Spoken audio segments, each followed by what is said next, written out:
નમસ્કાર દર્શક મિત્રો, ટુ ધ પોઈન્ટ કાર્યક્રમમાં આપનું સ્વાગત છે. દર્શક મિત્રો, આપ જાણો છો કે ટુ ધ પોઈન્ટ કાર્યક્રમ હોય એટલે અલગ અલગ ટોપિક ઉપર ચર્ચા કરવામાં આવતી હોય છે અને અલગ અલગ મુદ્દાના આધારે આ કાર્યક્રમમાં ચર્ચા થતી હોય છે. જે પ્રમાણે T20 વર્લ્ડ કપ ચાલી રહ્યો છે અને લોકો ખાસ T20 વર્લ્ડ કપ નિહાળી રહ્યા છે અને ગઈકાલની જો વાત કરવામાં આવે તો ભારત વેસ્ટ ઇન્ડિઝ વચ્ચે રોમાંચક મુકાબલો, મહામુકાબલો હતો અને એમાં ભારતીય ટીમ વિજેતા થઈ છે. ભારતની જે ટીમ છે તે જીત હાંસલ કરી છે. આમ તો કપરા ચઢાણ હતા, પરંતુ સૌથી મહત્ત્વની બાબત એ છે કે જે પ્રમાણે આ જીત જ્યારે હાંસલ થઈ છે ત્યારે સૌ કોઈ ભારતીયો છે તે દરેક ક્ષણે ગર્વની લાગણી અનુભવી રહ્યા છે. જે પ્રમાણે દ્રશ્યો મેચના સામે આવ્યા હતા. સૌપ્રથમ જો વાત કરવામાં આવે તિલક વર્માની વાત હોય કે પછી અભિષેક વર્માની વાત હોય, અભિષેક વર્મા જ્યારે અભિષેક શર્માએ કે જ્યારે 10 રન બનાવ્યા ત્યારે લોકોને એવું લાગતું હશે કે ભાઈ આપણે તો હારી જઈશું. તિલક વર્મા આઉટ થઈ ગયો પછી એવું લાગ્યું કે ભાઈ ક્યાંક કપરા ચઢાણ છે, પરંતુ સંજુ સેમસને જ્યારે શાનદાર ઇનિંગ રમી ત્યારે લોકોના રૂવાડા ઊભા થઈ ગયા અને આ આખી મેચ જીતી ગયા શાનદાર રીતે. અને એના માટે લોકો પણ ભારતીય ટીમને શુભેચ્છાઓ પાઠવી રહ્યા છે અને એ જ મેચની ચર્ચા કરવી છે. અને ચર્ચા કરવા માટે સ્પોર્ટ એક્સપર્ટ અશોકભાઈ મિસ્ત્રી જોડાયા છે. અશોકભાઈ, આપનું નિર્માણ ન્યૂઝમાં સ્વાગત છે. Thank you so much. Ashokbhai, ગઈકાલની જે મેચ T20 વર્લ્ડ કપની આમ તો છેલ્લી મેચ કહેવાય, 2 મેચ 3 મેચ હજુ બાકી છે, પરંતુ જે પ્રમાણે ભારતીય ટીમ સેમીફાઇનલમાં પહોંચી ગયું છે, ભારતની જીત અને વેસ્ટ ઇન્ડિઝની હારને આપ કઈ રીતે જુઓ છો? વેલ, ભારત જ્યારે જીતી જ ગયું છે તો ત્યારે આપણે એનો આનંદ મનાવીએ અને ખાસ કરીને ભારતીય ટીમને શુભેચ્છા આપીએ નિર્માણ ન્યૂઝ તરફથી. અને બીજી મહત્ત્વની વાત એ છે કે ભારતે આ ડુ ઓર ડાયની મેચ હતી અને એ મેચમાં ઉતરવાનું હતું, એટલે પૂરી તૈયારીઓ હોવા છતાં પણ ક્યાંક મનમાં ડર હતો કે સાઉથ આફ્રિકા સામેની મેચમાં જે થયું એવું તો ક્યાંક નહીં થાય. તો ક્યાંક એક વસ્તુ ચોક્કસ હતી કે ડર હતો, થોડીક આશંકા હતી. અને બીજું કે આ એ ટીમ છે કે જે 2 વખત વર્લ્ડ ચેમ્પિયન બની ચૂકી છે. વેસ્ટ ઇન્ડિઝ અને ભારત બંને ટીમો જે 2 વાર વર્લ્ડ ચેમ્પિયન બની ચૂકી છે. એટલે કોઈ ટીમને ઓછી આંકવી અથવા તો નબળી ગણવી એવું તો કોઈ સવાલ હતો નહીં. અને જે રીતે મેચ શરૂ થઈ, જે રીતે આગળ વધી, જે ભારતીય ટીમે કેટલા બધા કેચ ખોયા, 3 કેચ ખોયા, 1 રનઆઉટ એ થયો અને ત્યાર પછી 195 રનનો સ્કોર પણ વેસ્ટ ઇન્ડિઝે મૂકી દીધો ત્યારે કપરા ચઢાણ લાગ્યા. અને ત્યાર પછી શરૂઆતમાં અભિષેક, ઈશાન કિશન એ લોકો જ્યારે આઉટ થયા ત્યારે એમ લાગ્યું કે આ જે જંગ છે એ જંગ વેસ્ટ ઇન્ડિઝ તરફ તો નહીં જતો રહે, પણ ત્યાં સંજુ સેમસને એની કારકિર્દીની બેસ્ટ ઇનિંગ રમી અને વર્લ્ડ કપમાં કદાચ જ આવી ઇનિંગ જોવા મળતી હોય છે. એવી જબરજસ્ત ઇનિંગ રમીને બાકીના કોઈ ખેલાડીઓ રમ્યા નથી, પણ તે છતાંય જેટલો નાનો સ્કોર કર્યો છે એ નાના સ્કોરથી પણ એમની સાથે મોટી પાર્ટનરશિપ બનાવીને ટીમને વિજય સુધી લઈ ગયો. અને that is what he has done. અને જ્યારે એ મેચ પૂરી થઈ અને જ્યારે સંજુ સેમસને છેલ્લો શોટ માર્યો ત્યારે ભારતના તમામને હાશકારો થયો કે હા, આપણે આ મેચ જીતી ગયા. તો માનું છું કે એક બહુ જ સંઘર્ષપૂર્ણ જીત હતી. આમ તો કોઈ પણ મેચ હોય એમાં 1 કે 2 જ હીરો હોય અને 1 કે 2 જ એવા ખેલાડી હોય કે જે પોતાની આજે આપણે 175 કપિલ દેવના યાદ કરીએ છીએ, ઝિમ્બાબ્વે સામે એમણે માર્યા હતા. તો એક જ એવી ઇનિંગ, અને આ એક એવી ઇનિંગ એ સંજુ સેમસને રમી કે જે ભારતીય ક્રિકેટના ઇતિહાસમાં, T20 ક્રિકેટના ઇતિહાસમાં લાંબા સમય સુધી લખાઈ રહેશે અને યાદ પણ રહેશે. અને ભારત જીત્યું એટલે સ્વાભાવિક છે કે હવે પહેલો પડાવ પાર થયો છે, હજુ તો બીજો મોટો પડાવ બાકી છે. એટલે પણ જે આશંકા હતી કે અહીંથી આગળ વધીશું કે કેમ, એ ક્યાંક આપણે સેમિફાઇનલમાં આવીને પુરવાર કર્યું કે ભારતની આ ટીમ અને એના ખેલાડીઓ જીતવા માટે કટિબદ્ધ છે. At least now they are in semi-final. હવે સેમિફાઇનલ રમવાની છે, ત્યાર પછી ફાઇનલ. તો આપણે એ જ અપેક્ષા કરીએ કે નરેન્દ્ર મોદી સ્ટેડિયમ પર ભારતની ટીમ તો ફાઇનલ રમવા ચોક્કસ આવે. અશોકભાઈ, શું આ ભારતની જીત મજબૂત બેટિંગ લાઇનઅપને કારણે હતી કે પછી વેસ્ટ ઇન્ડિઝની નબળી બોલિંગ લાઇનઅપને કારણે હતી? શું માનો છો તમે? કોઈ પણ કાલે જસપ્રીત બુમરાહને છગ્ગા વાગ્યા, પણ તે છતાંય જસપ્રીત બુમરાહ કેમ બેક અને 12મી ઓવરમાં 2 વિકેટો એણે લઈ લીધી. એટલે કહેવાનું તાત્પર્ય છે કે તમે નબળી ટીમ, નબળી બોલિંગ, કોઈ પણ સારામાં સારા બોલરને જ્યારે છગ્ગા ને ચોગ્ગા પડવા લાગે એટલે એ સામાન્ય બોલર થઈ જાય.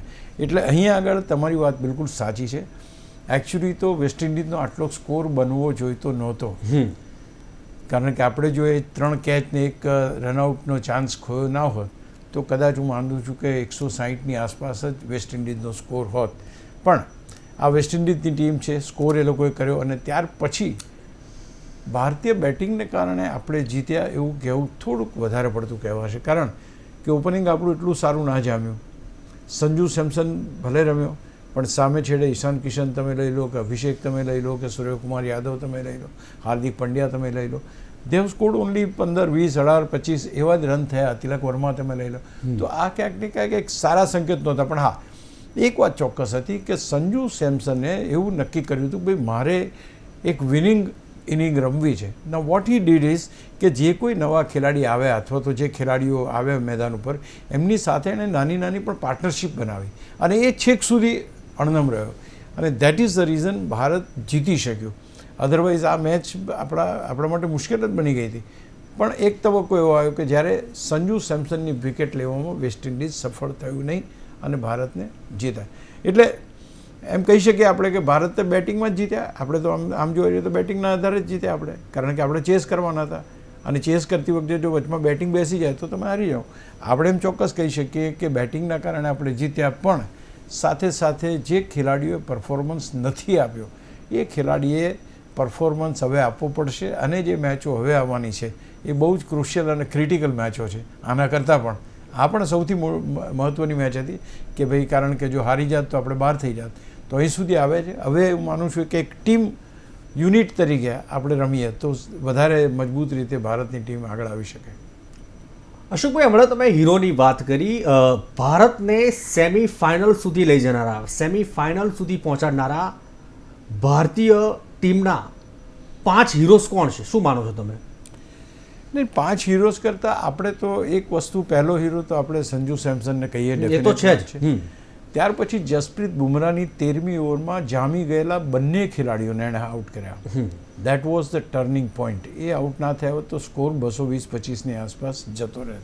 એટલે પહેલી વસ્તુ એ છે, જેણે કેચ કર્યા છે બધા હીરો, કેચ ડ્રોપ કર્યા છે નહીં, એટલે એ પણ એક મહત્ત્વની વાત છે. તો આમ જોવા જઈએ તો હીરો મારી દ્રષ્ટિએ ગઈકાલની મેચમાં જોઈએ તો 2 જ છે અને એ છે બુમરાહ અને સંજુ સેમસન. બાકી બધા ખેલાડીઓ જે છે હીરો નથી. They have played their role. એમનો રોલ એમણે પ્લે કર્યો છે, કારણ કે એક હિરોઇક ઇનિંગ જ્યારે રમવાની હોય તો એક અલગ જ વસ્તુ બની જાય છે. જેમ તમે એમ કહો કે ભાઈ 1983ના વર્લ્ડ કપનો હીરો કોણ, તો આપણે એમ કહીએ કે ભાઈ કપિલ દેવનો એ કેચ રિચાર્ડ્સનો, ભલે બોલિંગ નથી, બેટિંગ નથી, છતાં પણ એ હીરો.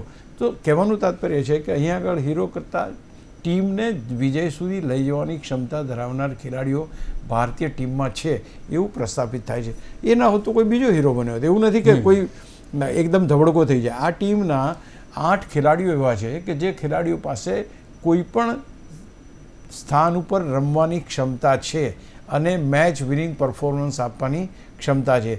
હાર્દિક પંડ્યા લઈ લો, તમે શિવમ દુબે લઈ લો, ઘણી વાર એમણે મેચો જીતાડી છે.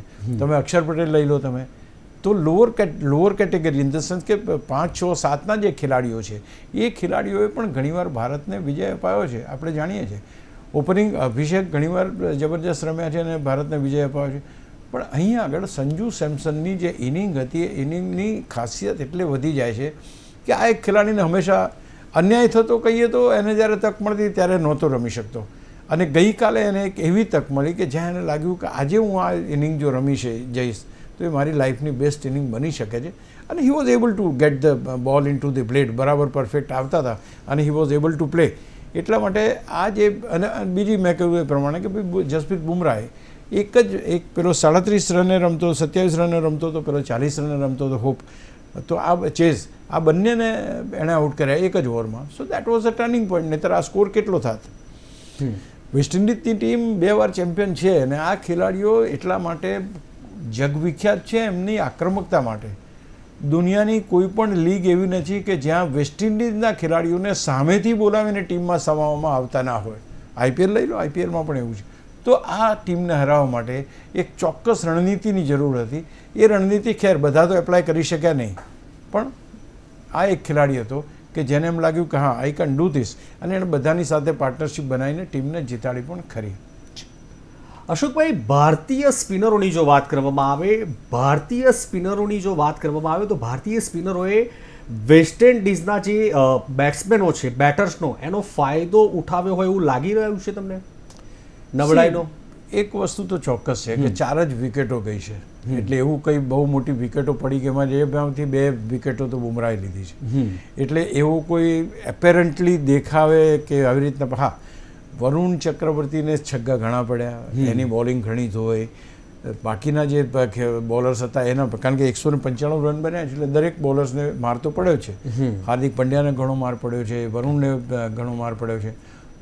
તો આ પરિસ્થિતિ બરાબર. અહીંયા આગળ સ્પિનરો વેસ્ટ ઇન્ડિઝ પર હાવી થઈ ગયા કે એનું એક કારણ કે 4 જ વિકેટો પડી, એમાં 2 વિકેટો તો તમારા જસપ્રીત બુમરાહે લીધી, એટલે એવું કોઈ સ્પિનરોને નથી. એક વસ્તુ ચોક્કસ છે કે જ્યારે તમે એકવાર સેટ થઈ જાઓ વિકેટ ઉપર, પછી દેટ રિયલી ડઝન્ટ મેટર કે તમે સ્પિનર રમો છો કે ફાસ્ટ બોલર રમો છો. તમારા પગની મૂવમેન્ટ એટલી સરસ થતી જાય છે, તમારી પરફેક્ટ સાથે તમારું પ્લેસમેન્ટ સારું થાય છે, મિડલ ઓફ ધ બ્લેડ તમારાથી રમાય છે. તો all that was happening with Sanju Samson yesterday. બાકી હજુ એક બીજી વાત એ પણ છે કે ભાઈ આ જે બધામાં સ્પિનર્સને આપણે સ્પિનર્સને રમ્યા, લોકોએ રમ્યા, અને બહુ મોટી વિકેટો કંઈ ખાસ પડી નથી. આપણી 5 વિકેટ પડી, એમની 4 પડી. તો એ રીતે જોવા જાવ તો ક્યાંક ને ક્યાંક જેને કહેવાય કે બહુ મોટો જેને સ્પિનરોનો રોલ રહ્યો નહીં, પણ બેટર્સ જે નથી ચાલ્યા એમના માટેનો રોલ હવે આગામી મેચોમાં વધારે એ થશે. કારણ કે કાલે બંને ટીમની બોલિંગને ફિલ્ડિંગે સપોર્ટ નહોતો કર્યો. તમે જો કેચ ડ્રોપ આપણે પણ કર્યા, કેચ ડ્રોપ વેસ્ટ ઇન્ડિઝે પણ કર્યા, તો બોલરોએ સારી બોલિંગ કરી હોવા છતાં પણ વેસ્ટ ઇન્ડિઝ પણ એમને જસ્ટિસ ના કરી શક્યું કે ભારત પણ એને જસ્ટિસ ના. ભલે આપણે જીતી ગયા, પણ આ એક વસ્તુ છે કે જો આવા ક્રુશિયલ કેચ, આવા એક જામી ગયેલા ખેલાડીઓને કેચ જો પડતા મૂકો તમે, તો ક્યાં જઈને અટકશા. તો ક્યાંક ને ક્યાંક એ ચિંતાનો વિષય ચોક્કસ છે. જી અશોકભાઈ, તમે જુઓ કે શિવમ દુબે આવતા વેત ચોક્કાથી શરૂઆત કરી, બીજો બોલ ખાલી ગયો, ત્રીજામાં પાછો ચોક્કો માર્યો. એના કારણે લોકોનો જે ઉત્સાહ છે તે બમણો એટલા માટે થઈ ગયો. કારણ એ હતું કે ઓછા બોલ હતા અને વધુ રન હતા. શું લાગે છે, વેસ્ટ ઇન્ડિઝની બોલિંગ ક્યાંક ને ક્યાંક નબળી તો રહી ગઈ નહીં ને? સી, બોલિંગ નબળી કરતાં ભારત પાસે બીજો કોઈ વિકલ્પ નહોતો. You don't have any other chance then to go for the shot. હવે જે પ્રેશર બિલ્ડઅપ થાય છે, પ્રેશર બેટ્સમેન ઉપર બિલ્ડઅપ થાય છે કે આટલા રન કરવાના છે, એ જ પ્રેશર બોલર ઉપર એ થાય છે.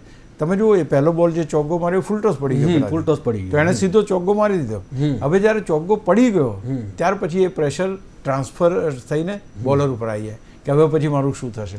તો એ પરિસ્થિતિમાં જ્યારે attack is the best defence, એ સિવાય બીજો કોઈ રસ્તો નથી. તમારી પાસે અમુક જ બોલ બાકી છે, આટલા બધા રન્સ કરવાના છે, તો તમારે. અચ્છા, બીજું કે જે પરિસ્થિતિ એવી આવી તે ઘણા બધા બોલ ખાલી ગયા, રન મીન્સ કે ચોગ્ગા ના વાગ્યા, એવા થયા, 1s and 2s આવતા હતા. એટલે એ પણ એક પ્રેશર બન્યું કે આપણે ચોગ્ગો નહીં મારે, જીતીશું કઈ રીતે. તો શિવમ દુબે આમે એ ખેલાડી આપણે જાણીએ છીએ કે always like to play big shots, તો એ તો એના રોલમાં બહુ પરફેક્ટ હતો અને એ રીતે ટીમને જીતાડી દીધી એને સંજુ સેમસને થઈને. તો આઈ થિંક તમે જો હાર્દિક પંડ્યાનો રોલ તમે જુઓ, એ પણ મેચ વિનર છે.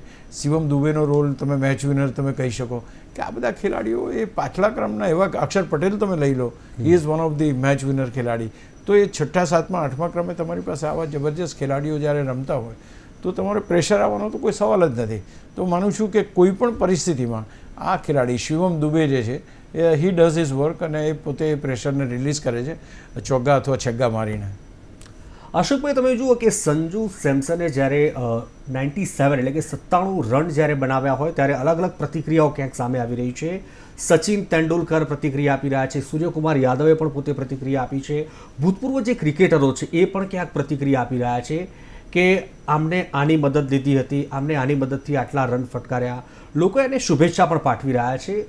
તમે કઈ રીતે જુઓ છો સંજુ સેમસનનું આખું પરફોર્મન્સને?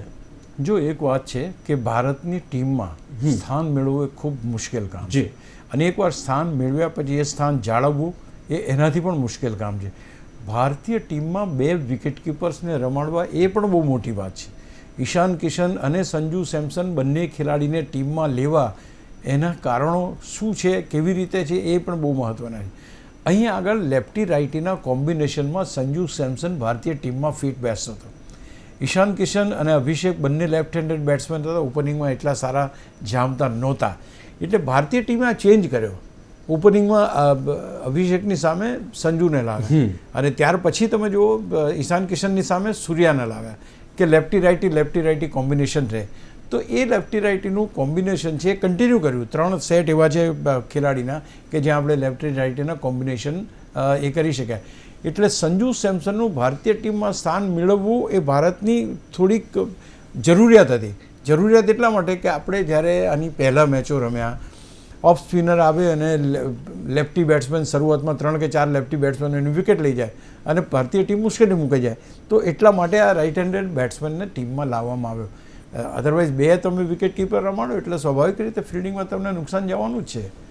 તો આ એ છતાંય અને જે ટીમમાં સ્થાન મળ્યું એ બહુ અચ્છા. બીજું એને ખબર છે કોમ્પિટિશન છે, મને એટલે સ્થાન મળ્યું કે કારણ કે ઈશાન કિશન છે છતાંય મને, કારણ કે આઈ એમ એ રાઇટી બેટ્સમેન, અહીંયા અસ્તિત્વનો જંગ છે કે મારે મારું સ્થાન ટકાવવું હોય તો મારે પરફોર્મ કરવું પડશે. આની પહેલાં જ્યારે પરફોર્મ કર્યા તો 20, 22, 25 રન થાય સંજુ સેમસનના, તો એક એવી ઇનિંગ રમે કે જે ઇનિંગ કમસે કમ વર્લ્ડ કપમાં, આ પર્ટિક્યુલર વર્લ્ડ કપની અંદર એને ટીમમાંથી પડતો મૂકવામાં ના આવે. આઈ થિંક એવી ઇનિંગ રમવામાં સંજુ સેમસન કાલે સફળ થઈ ગયો. અશોકભાઈ, વેસ્ટ ઇન્ડિઝના એવા તો કયા ખેલાડીએ ભારતને સૌથી વધુ લડત આ મેચમાં આપ્યું હોય? શું માનો છો તમે કાલની મેચમાં? તમે રોશન ચેઝ કરીને છે, એણે 40 રન બનાવ્યા, હેથમાયર છે એણે 27 બનાવ્યા, આની પહેલાંની મેચમાં હેથમાયરે 90+ રન બનાવ્યા હતા. તો આ જે બધા પોવેલ છે, પોવેલ અને હોલ્ડર છેલ્લે જે 2 ખેલાડીઓ એમણે તો જે ધનાધન શરૂ કરી દીધી, ચોગ્ગા છગ્ગા દે. હવે આ છે ને એક આક્રમણ છે, આક્રમણથી ડગાઈ જવાય એના જેવું છે. આપણે એ લોકો એટલું જબરજસ્ત ચોગ્ગા છગ્ગા મારવાની શરૂઆત કરીને એટલે બધા બોલિંગ ડિપાર્ટમેન્ટ આખું એ થઈ ગયું. નહીંતર 195નો સ્કોર જવાની ચાન્સ નહોતો. પણ એ જે છેલ્લે બન્યા, જે રન્સ બન્યા એ બહુ મહત્ત્વના બન્યા અને એના કારણે આ ટીમનો સ્કોર લગભગ 70 રનની એ લોકોની એ થઈ. એટલે ક્યાંક કહી શકાય કે આના કારણે આખો સ્કોર એ થઈ ગયો. એનો જો સાઈ હોપ હતો, એણે 32 રન બનાવ્યા, ત્યાર પછી ચેસ છે એને 40 રન બનાવ્યા અને હેથમાયરે 27 રન બનાવ્યા. અચ્છા, આ 3 ખેલાડીઓમાંથી 2 ખેલાડીઓ બુમરાહે આઉટ કર્યા. So that is one thing. અને ત્યાર પછી પોવેલ અને હોલ્ડર અને રુધરફોર્ડ કરીને એક બેટ્સમેન છે. એક વસ્તુ કહી દઉં તમને, 2016ની ફાઇનલ યાદ હોય તો હું તમને યાદ કરાવી દઉં કે ઇંગ્લેન્ડ સામે ફાઇનલ હતી અને એ ફાઇનલમાં જીતવા માટે 19 રનની જરૂર હતી, 19 કે 20 રનની જરૂર હતી. એમનો એવો ખેલાડી એક બ્રેથવેટ કરીને ખેલાડી હતો, એ આવ્યો બેટિંગમાં અને એણે પહેલાં 4 બોલમાં 4 છગ્ગા મારીને મેચ પૂરી કરી નાખી. પહેલાં 4 બોલમાં 4 છગ્ગા, કોઈને ખબર નહોતી કે કોણ છે ને શું છે ને કેમ નહીં, એ હીરો બની ગયો રાતોરાત. બિલકુલ. તો વેસ્ટ ઇન્ડિઝના કોઈ ખેલાડીને તમે આપણે એમ ના સમજી શકીએ, કારણ કે એ લોકો રમે છે જે ક્રિકેટ, એ આક્રમક ક્રિકેટના, એ વિવ રિચાર્ડ્સ હોય તો પણ એ જ ક્રિકેટ છે ને તમે પોવલ કે તો સાઈ હોપ રમતા હોય તો તમને એ જ ક્રિકેટ જોવા મળે, રુધરફોર્ડને જુઓ તમે તો એ જ ક્રિકેટ જોવા મળે. સો ધેર આઈડેન્ટિટી ઇઝ ફાસ્ટ. અને એટલા માટે તો વર્લ્ડમાં બધી જગ્યાએ લોકોની ડિમાન્ડ છે કે લોકો 15 બોલમાં 50 રન મારવા તો મારી શકે છે, છગ્ગા ફટકારવાનો તો ફટકારી શકે છે. તો અહીંયા આગળ જોવા જાવ તો ભલે આ લોકોની પાસે મોટા મોટા રેકોર્ડ્સ નથી કે મેં 5000 રન બનાવ્યા, દે don't have that big record, પણ અડીના સમય આવી રીતના ધારો કે 19 રન જોઈતા હોય, 4 છગ્ગા મારીને 24 રન બનાવી દીધા, ટીમને જેતાડી દીધી, પછી એનું કામ. તો આ એક બહુ મહત્ત્વની વસ્તુ છે કે ત્યાં દરેક ખેલાડી એ આક્રમક રમત જ રમે છે. Jason holder is a bowler, A bowler છે, છતાં ગઈકાલે તમે જુઓ એના કેટલા સરસ શોટ્સ માર્યા અને ભારતને તકલીફમાં કેટલા એણે એના 22 બોલમાં 37, પહેલાંના પોવેલના 19માં 34. તો આ જે બધા ખેલાડીઓ છે એમની આઈડેન્ટિટી ફાસ્ટ રમવાની છે. એટલે પહેલો ખેલાડી હોય કે છેલ્લો ખેલાડી હોય, એમનું બેટ તો છગ્ગો મારવા જ ઉચકાય, એ બહુ સ્વાભાવિક છે. અશોકભાઈ, 120થી 123 રન જ્યારે થયા ત્યારે લોકો ખાસ એવી પ્રતિક્રિયા ઇન્સ્ટાગ્રામ, ફેસબુકમાં એવી રીલ્સ ક્યાંક વાયરલ થઈ હતી અને એમાં એવી વાત સામે આવી હતી કે ભારત તો ક્યાંક હારશે ને હારશે, કારણ કે સ્કોર બહુ મોટો હતો. નાનો મોટો સ્કોર 140, 50, 60 તો હતો નહીં, કારણ કે 195, 196 રન કરવાના હતા. પરંતુ 120, 123, 130 રન જ્યારે થયા ત્યારે આવા પ્રકારની જ્યારે રીલ્સ વાયરલ થઈ હતી, લોકોમાં ક્યાંક જે પ્રમાણે હાલાકી જોવા મળતી હતી, નારાજ થતા હતા કે કદાચ ભારત હારશે તો, કારણ કે આ એવી ટીમ નથી કે જે એ કરી શકે, કારણ કે આ મજબૂત ટીમોમાંની એક ટીમ છે. આપે પણ ગઈ વખતમાં કહ્યું કે આ મજબૂત ટીમ છે. એને બહુ સહેલાઈમાં લેવી નથી. પરંતુ જ્યારે ધીમે ધીમે સંજુ સેમસન રમી રહ્યો હતો ત્યારે જ્યારે આઉટ થયો પછી પેલો તિલક વર્માની વાત હોય કે પછી એ માહોલને કઈ રીતે જુઓ છો આ બાકી? દરેક મેચની અંદર એક ક્રુશિયલ સ્ટેજ આવે. ક્રુશિયલ સ્ટેજમાં એવું આવે કે આ બાજુ ખાઈને આ બાજુ કૂવો.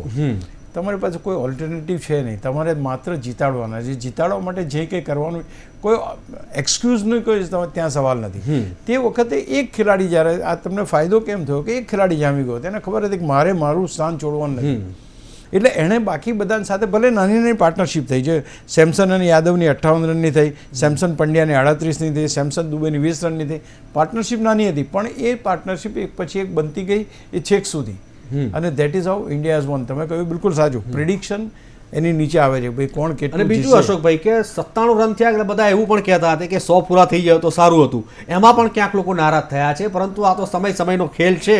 એમાં પણ એક નારાજગી જોવા મળી હતી અશોકભાઈ. નહીં એ તો હમણાં ઇંગ્લેન્ડના ખેલાડીને પણ એ રીતે પ્રોબ્લેમ આવે તો એ તો ટીમની જરૂરિયાત તમે 95 રન કરો ત્યાં સુધીની જ હતી. એનાથી વધારે તો તમે કરી શકવાના છો અને કોઈ એક્સ્ટ્રા બોલ તો આપવાના નથી. તમારે કઈ રીતના રમવું, તમારી ઇનિંગને તમે એવું કરવા ગયા હોત ને જો આઉટ થઈ ગયા હોત તો હું માનું છું કે આખો દેશ સંજુ સેમસન ઉપર માથલા ધોવત કે એ આઉટ થયો સેન્ચુરીની લાઈમાં અને અમે હારી ગયા. એટલા માટે આવું કોઈ તક કોઈ પણ ભારતીય ખેલાડી, કોઈ દેશનો ખેલાડી ના લે કે પોતાની સિક્સર માટે એ ટીમની જીતને દાવ પર લગાવી દે. ના, હું માનું છું કે he has played a very good inning. અને અણનમ છે, અણનમ હોય એટલે એની તો ગમે તેટલા રન કરી શકે. એટલે એ તો કોઈ સવાલ છે નહીં. હું માનતો નથી કોઈ પણ ખેલાડી, કોઈ પણ દેશનો ખેલાડી કે ભાઈ એની પોતાના છગ્ગા માટે વેઇટ કરે ને. આઈ થિંક હા, બનતા હોય તો બરાબર છે. તમે રન કરાવડાવો અથવા તો તમને યાદ હોય તો એકવાર એક જ રન જોતો હતો કે વિરાટ કોહલીને 100 રન કરવામાં, તો અને ચાન્સ હતો ધોની પાસે એ રન લેવાનો, તો ધોનીએ રન ના લીધો. પછી જ્યારે ઓવર ચેન્જ થઈને કોહલી આવ્યો ત્યારે એને રન કરવા દીધો. Those things happen. પણ એ તો ક્રુશિયલ હતું કે તમારે તો રમીને જીતાડવાનું જ પહેલા મેચ. તમારી સેન્ચુરી, હું નથી માનતો કે સંજુ સેમસને ક્યારે એનું સ્કોરબોર્ડ જોયું હશે. I don't believe that. બિલકુલ. તો એ વસ્તુ બહુ મહત્વની. અશોકભાઈ, હવે જ્યારે ઇંગ્લેન્ડ સામે જ્યારે ભારતની જ્યારે બીજી સેમીફાઇનલ જ્યારે રમાવાની હોય ગુરુવારે, પરમ દિવસે તો ન્યૂઝીલેન્ડ અને સાઉથ આફ્રિકાની છે. હવે ઇંગ્લેન્ડ અને ભારતનું ગણિત આપ કઈ રીતે જોઈ રહ્યા છો, એનો રેકોર્ડ શું કહી રહ્યા છો? અને બીજું, અત્યારે એવી અપેક્ષાઓ સેવામાં આવી રહી છે કે માનો કે સાઉથ આફ્રિકા જીતી જાય તો સીધું ફાઇનલમાં પહોંચવાનું જ છે. હવે લોકો એવી અપેક્ષાઓ એવી સહી રહ્યા છે કે ગત વખતની જે નરેન્દ્ર મોદી સ્ટેડિયમમાં સાઉથ આફ્રિકાની જે મેચ હતી એમાં ભારતને કારમી હાર આપી હતી, એનો કદાચ ભારત માનો કે ફાઇનલમાં આવી જાય અને કદાચ સાઉથ આફ્રિકા ફાઇનલમાં આવી જાય તો એનો બદલો ભારત સાઉથ આફ્રિકાને હરાવીને લે. હું તમને બહુ સરસ દાખલો, તમે યાર last time final south Africa હરાવી દીધી હતી, તો એનો બદલો ના લે એ લોકો ફાઇનલ. એટલે બંને પક્ષ છે. પણ તમારી વાત સાચી છે, કારણ કે સાઉથ આફ્રિકા એક મજબૂત ટીમ છે. આ એક ટીમ એવી છે કે જેની પાસે batting, bowling, fielding, captainship, management એ બહુ જ સરસ અને યથા યોગ્ય રીતે ચાલી રહ્યું છે. બિલકુલ, બહુ સ્પષ્ટ વાત છે. એટલે એ ટીમ પડકાર તો છે જ, કોઈ પણ ટીમ માટે પડકાર છે. અને તો ફાઇનલ રમવા જ આવતા તો પડકાર જ હોય ને, કે એમ થોડું કોઈ થાળીમાં આપી દેવાનું કે લો તમે આજે જીતી જાઓ, તો એ તો પડકાર રહેશે. પણ કહેવાનો મતલબ, હવે પહેલો તો હર્ડલ આપણે ઇંગ્લેન્ડ છે. ઇંગ્લેન્ડની ટીમ 2 વાર ચેમ્પિયન છે, આપણે પણ 2 વાર ચેમ્પિયન છે, આપણે પણ રનર્સઅપ છીએ, એ લોકો પણ રનર્સઅપ હતા. રેકોર્ડ્સ બધા સરખા છે.